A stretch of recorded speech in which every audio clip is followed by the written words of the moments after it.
আসসালামু আলাইকুম। আমি তো সবসময় সফলতার ভিডিও দিয়ে থাকি। তো আজকে একটা ভিডিও দিই, এটা আমার ব্যর্থতার ভিডিও, সফলতা ছাড়াই। আর দ্বিতীয়ত খামার ব্যবস্থায় শেষ বলে কোনো কিছু নেই। এই জায়গায় লস হইছে, হোক আলহামদুলিল্লাহ, এতে আমি শুকরিয়া। এই জায়গা থেকে আমি ঘুরে দাঁড়াবো ইনশাল্লাহ। ৪০০-র মতো বাচ্চা ফুটাইছিলাম একসাথে। তো এই ২ দিনে এতগুলো বাচ্চা মারা গেল।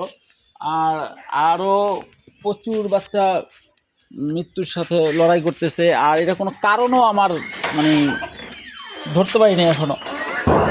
তো এক ডক্টরের সাথে পরামর্শ করছি, তো পরামর্শর উনি যেগুলো বললো ওইগুলো করছি, কোনো ফায়দা নেই। এটা কেন যে হচ্ছে এইভাবে প্রতিনিয়তই, যে একবারে সুস্থ বাচ্চা হঠাৎ করে প্যারালাইসিস হয়ে যায়, প্যারালাইসিস হয়ে মারা যায়। তো ভিটামিনের অভাবে যে প্যারালাইসিস হয় ওটা তো মৃত্যু হার এত বেশি না। ওই দিকেও প্রচুর বাচ্চা মারা গেছে, এটা প্রতিনিয়ত মারা যাচ্ছে। কি করব, আমার কোনো বোধগম্য নয়। তো এই ব্যাপারে যদি কারো কোনো কিছু জানা থাকে